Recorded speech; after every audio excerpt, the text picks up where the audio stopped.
or going off the rails of maybe dealing with a colleague or in a relationship that, things are going really well. You work on your communication or a particular area, and then all of a sudden it just seems like it's gone off the rails. Same issues, same conversation, same tension.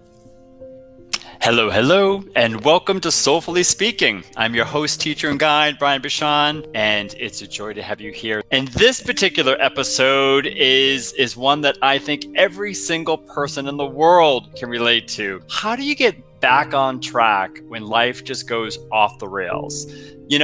There are times that it just seems like all of a sudden when you're in the flow and things are going so great, and then all of a sudden it can just get derailed so quickly. It can also be that, maybe you were in a particular job and things were going great. And then all of a sudden there's been a change with the new boss, or all of a sudden on a Wednesday afternoon, HR decides to have a meeting and say, thank you for everything, but we're now going to be eliminating your role and your department, and things are changing. It can also just be going off the rails sometimes in life that, life just gets busy. Maybe you had a good routine of going to the gym in the morning or maybe at lunchtime. And now all of a sudden it's been a few weeks and you're feeling a little and you're like, how did I get out of this routine? And I'm so consumed, and you're feeling more stress. That's a lot. And we've all been there. And this episode is about a soulful way to reconnect, refocus, and to bring peace back,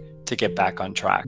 Because when things go off the rails or things change, it really is an invitation for a couple of things. And I want to share with you 4 really simple, soulful ways to get back on track when and if you are in that place, and maybe you're there right now. The most important step to getting back on track when things are derailed, and it's something that isn't really spoken about, and it's the most important step of all, is forgiveness. You have to be able to forgive yourself. When you are, in a place of, feeling, oh my gosh, things have just gone off the rails. I was in such a good routine and now I've been so anxious and I've been so consumed. How do I get back? Why did this happen? You need to be able to just forgive yourself in that moment, to say, you know what? I've gotten off track. I was working on this particular area, and I don't know, for whatever reason, I've just really let other things consume me. You have to self-forgive, because when you self-forgive yourself,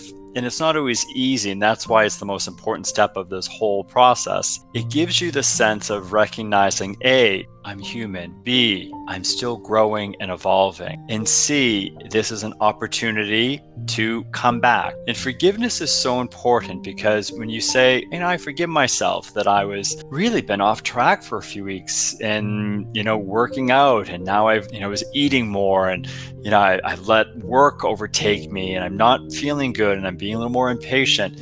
Okay, I forgive myself that I allowed that to happen, and I'm making a new decision, to start again. Forgiveness is powerful, and we often don't forgive ourselves. And that is where true healing and the shift begins. Because by forgiving yourself, you're recognizing the situation, you're taking responsibility, but you're also releasing yourself to stand up, to brush the dirt off, and to now say, great, now I'm going to start walking again and start going that direction. So the first thing is forgive yourself, and to realize it's going to happen, and it's going to happen again and again throughout our life, but it's the comeback rate. And it's that sense of forgiving. And a great way to do it is when you say it to yourself, is to place your hand on your heart and take a deep breath in. Say, I forgive myself for being off track for this situation or whatever it is. And then take a deep breath and let that go.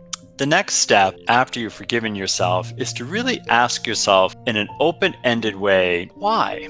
Like, why did this happen? The difference is you don't ask yourself why until you've forgiven yourself, because until you've forgiven yourself, your ego is going to just start playing around with, without that forgiveness, that self-forgiveness, the ego is going to say, oh, what if you do it again? What if you try and do this again? Oh, there's a lot of negative talk. You're so dumb. I can't believe you did this. What are people going to think? That's all just loud barking noise. And what stops that, it's like telling a dog, when a dog is barking, you do it in a very commanding tone. Hey, stop. The dog often stops. And it's the same when you do that self-forgiveness, it stops the bark. And that's why it's so important, because once you stop the barking, you are then more open to just ask yourself without judgment, which the forgiveness does, gee, why did this happen? And it doesn't mean you go down a dark hole of self-analyzing for hours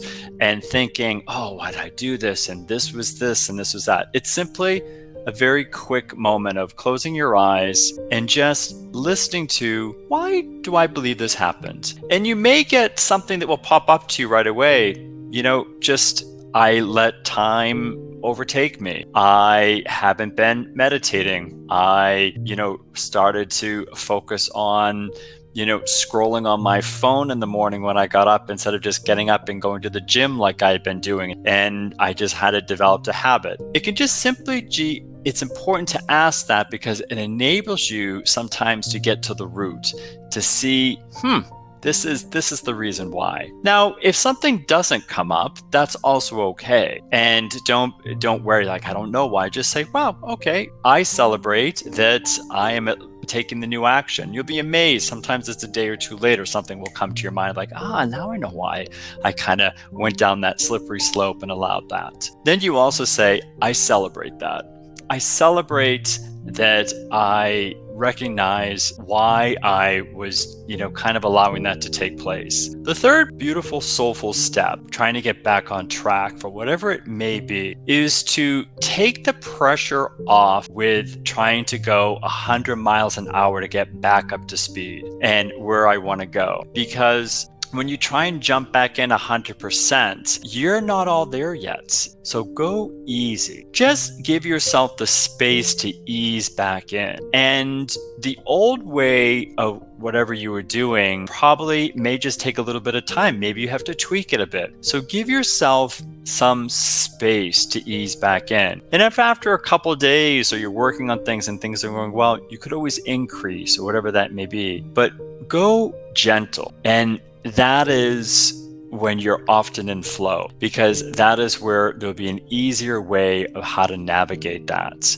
And it really helps you. And there may be something new for you to change as you're also working in that kind of new way of moving forward, or whatever that may be. Finally, the fourth most important part on that is also to make sure that you do take time from the day you start looking ahead, write on a piece of paper on your phone, or it's in your journal or in your calendar or whatever it may be. Put down 1 month from today to make a note, because on that 1 month, it's important to reflect back and to do two things. A, to see how you have been able to grow through that time period and where you were. But most important, to see what has shown up for you that is new. I'm going to say that again.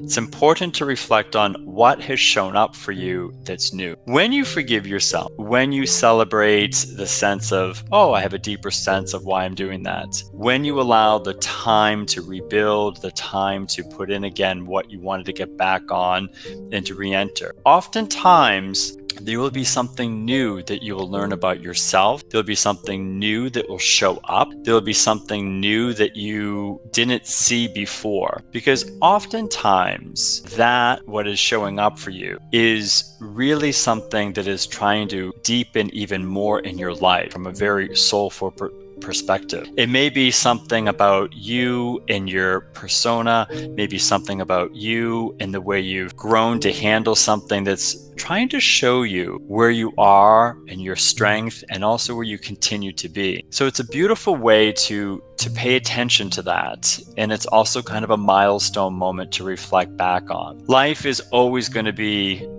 ups and downs. And that's reality. And there are going to be times that we're going to be on board and aligned with it and going with the flow. And there's going to be times that we're just going to get kicked off. We're going to get derailed.